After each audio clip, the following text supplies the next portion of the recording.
Hey, get your ass out of bed, you lazy bum. Look at you, sleeping your life away. Look at these scumbags. Hey, you're embarrassing yourself and you're embarrassing your family. Do these protesters not know that our soldiers see that on TV? I'd like to go over to Vietnam, track down all the boys in the neighborhood, and give them a beer. I could do that. Do what? Bring in beer. He's not serious. He's hammered. Look at him. The man's stone sober. That's his 5th beer, maybe, tops. I'm going to Vietnam, and I'm bringing a beer! Yeah! I couldn't believe that this really happened. I mean, I remember repeatedly just flipping back to the front cover at every sort of twist and turn that was happening in the script, and just rereading This Is a True Story. I was shocked and mesmerized by this journey. I thought it was really heartfelt and deep and powerful, and it's also just something that Pete has a natural flair for when he directs. He really understands the human component, and I thought he was just perfect to tell this story.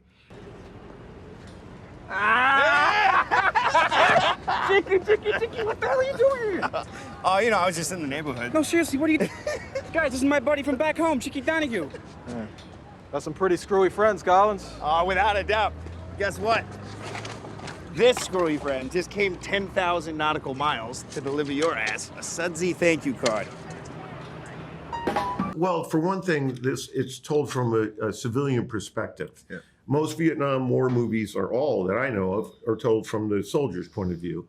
And this one is told from a civilian who goes into the middle of it. And so it's kind of, it's a different perspective. And I think it changes the tone of what you're seeing and kind of elevates the horror in some ways. I see 100 villagers killed and only 10 guns recovered. I know someone, one of our guys, got trigger happy, and I gotta report that story too. But see, that's the stuff that the press can't get enough of. That's all you guys report. That's what pisses me off. It's not the whole story. I don't know, maybe if some of you guys lost as many friends as I had, you'd feel a little differently. Those names behind the bar, that's the names of the journalists been killed so far. Friends of mine. My friends were dying at war, and my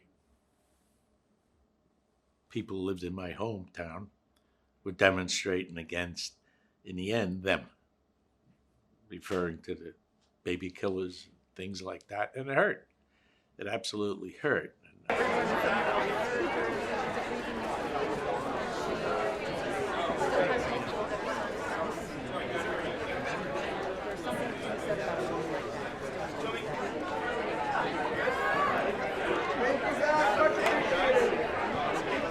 He does have this street smarts about him, and he mentioned it yesterday. We were talking. He says he knew one of the fundamental rules that is really wise if you think about it. If you pretend that you're from somewhere, or how did you phrase it? If you pretend you belong, you do. Yeah, as long as you pretend you belong, you're somewhere, then you actually do. And that confidence got him into some of the luckiest and craziest scenarios in the Vietnam War that could possibly have happened. So it was really, really fun. Ta-da! Chickie, I brought you beer. You shouldn't be here. You think this is funny? I'm not doing this for laughs. I'm doing it for all you guys. Come on, time to go. Is it over? Yeah, you're dead. He was great to have on set. He was really open and had a lot of great just ideas, any questions we had for him. He remembers everything. He's a steel trap. I mean, I've never seen anything like it. I spent a lot of time with Chickie when I found out about the story. I went down to Florida and picked his brain for a few days, and then I came back once or twice and we hung out. And as I told him right from the beginning, I said, Chickie, the whole world could love this movie, but if you don't love it, disaster for me. You must love it first. So I kept him. You know, he saw the early drafts of the script. He saw this. He gave us notes. He tweaked this. And it was important to me to please him. What are we doing? We're gonna run for our lives.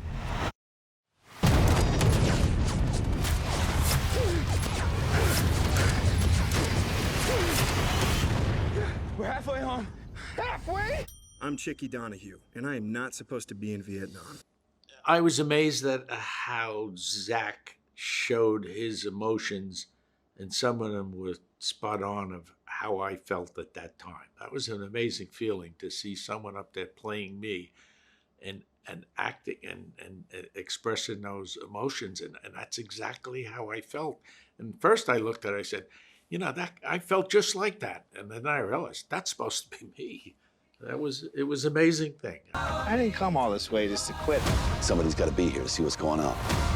I want the truth told. For them. They're just kids.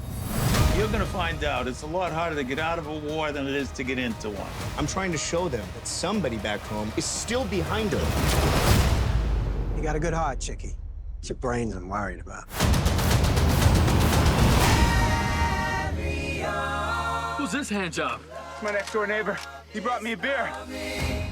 Hi.